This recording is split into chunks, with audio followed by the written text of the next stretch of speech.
Самый масштабный в истории хакасской медицины объект наконец сдан в эксплуатацию. Речь идет о перинатальном центре. Сегодня состоялось его торжественное открытие. Как теперь изменится работа роддома и женских консультаций, и когда оснащенное по последнему слову техники медучреждение начнет принимать пациенток? Ответы на эти вопросы в материале Марины Канадаковой.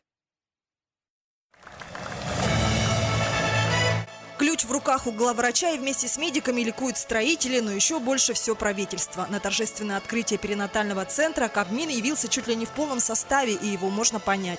Отсутствие финансирования, скандалы с задержкой зарплат, забастовки рабочих. За 3,5 года, что шли работы, чиновникам пришлось потратить немало нервов. По сути, центр стал тем самым ребенком, который так трудно давался, и оттого стал таким долгожданным. И в том, что он очень нужен Хакасии, властям региона пришлось доказывать неоднократно. Это результат труда всех жителей республики. Именно поэтому мы смогли заручиться личной поддержкой президента Российской Федерации.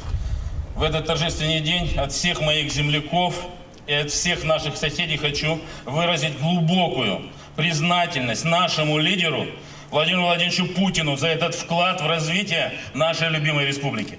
Перинатальный центр – это не просто роддом. Здесь свои требования и к вентиляции, и к энергоснабжению зданий, и даже к тому, какой краской красить стены. Стоимость нового учреждения – более 3,5 миллиардов рублей. Значительная часть суммы ушла на оснащение центра современной техникой.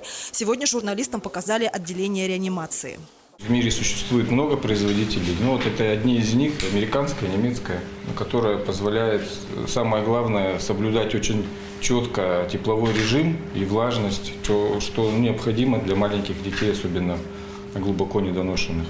В новых корпусах будут не только родильные палаты и реанимации. Сюда переберется вся служба родовспоможения. Планируется, что женские консультации Абакана проработают на старом месте до ноября. До конца года состоится переезд гинекологического корпуса и медико-генетической консультации. А уже со следующей недели здесь откроется консультативно-диагностическая поликлиника, которой раньше в Хакасии не было.